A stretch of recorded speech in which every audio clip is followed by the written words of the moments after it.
দর্শক বন্ধুরা, এই যে গাছের যে ফলনটা আপনারা দেখতে পাচ্ছেন, এই গাছের ফলনটা কিন্তু মাশাআল্লাহ অনেক সুন্দর। ফলগুলো কিন্তু চকচক করতেছে। এটা একটা গ্রিন লেডি জাতের পেঁপে। আর এই গাছটা এত সুন্দর ফলন দেওয়ার মূল বিষয়টা হচ্ছে এই গাছের পাতা। এই গাছটা আসলে রোগ মুক্ত। দেখেন প্রত্যেকটা পাতা, ভিতরের পাতাগুলো দেখেন। এই পাতাটা দেখেই কিন্তু আপনি গাছের কোন রোগে আক্রান্ত সেটা বুঝতে পারবেন।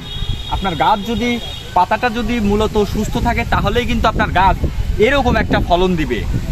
আর আপনি যদি বাণিজ্যিকভাবে, যারা নতুন উদ্যোক্তা আছে, বাণিজ্যিকভাবে যদি আপনি বাণিজ্যিকভাবে পেঁপে চাষ করতে চান, সেক্ষেত্রে আপনার প্রত্যেকটা গাছ কিন্তু সুস্থ রাখাটা খুবই প্রয়োজনীয়।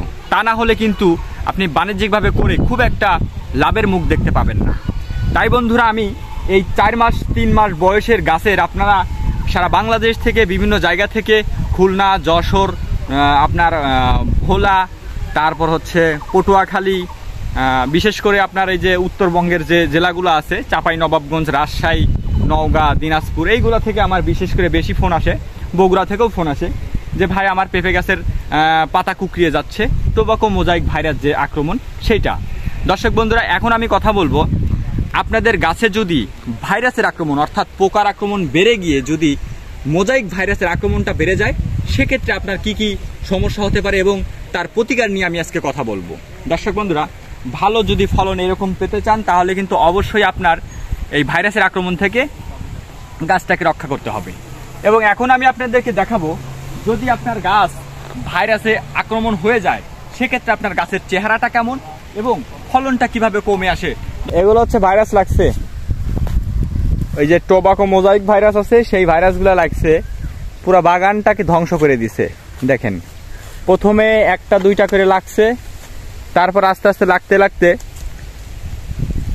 শক্তিশালী যত গাছ ছিল, এই যেগুলো অত্যন্ত শক্তিশালী গাছ ছিল, এই গাছগুলোতেও লেগে গেছে। এই হচ্ছে আপনার টোবাকো মোজাইক ভাইরাস। যদি আপনার বাগানে লাগে তাহলে সেক্ষেত্রে বাগানের চিত্র কিন্তু এরকম হয়ে যাবে দর্শক বন্ধুরা। তাই বিষয়টি হেলায় ফেলায় নেওয়ার কোনো সুযোগ নাই। আপনি যদি পেঁপে চাষ করে লাভ করতে চান তাহলে অবশ্যই আপনার এই যে চিত্রটা দেখতে পাচ্ছেন, এই চিত্র থেকে বাঁচতে হবে। দেখেন, এই চিত্র যদি আপনার বাগানে লেগে যায় তাহলে আপনার বাগান প্রজেক্ট, যেখানে পেঁপে চাষ অত্যন্ত লাভজনক একটা চাষ, হ্যাঁ, সেখানে কিন্তু আপনার পেঁপের প্রজেক্টটা কিন্তু 100% লস হবে।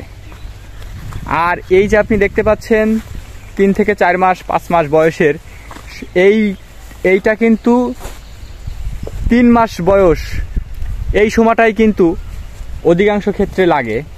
3 মাস বয়স যখন আপনার গাছে যখন হালকা করে ফুল আসবে, গাছের খাদ্যর চাহিদা যখন অত্যন্ত বেড়ে যাবে, তখনই কিন্তু এই যে ভাইরাসের আক্রমণটা এইভাবে চলে আসবে। তখনই এরকম ভাইরাসের আক্রমণ চলে আসবে। ঠিক বয়স 2-3 মাস, যখন 3 মাস বয়স, ওই সময় কিন্তু এই ভাইরাসের আক্রমণটা বেড়ে যায়। এই যে দেখেন গাছের কি চিত্র। এই গাছের আর ব্যাক আনা সম্ভব, কিন্তু সঠিক পরিচর্যা এবং ধৈর্যের ব্যাপার।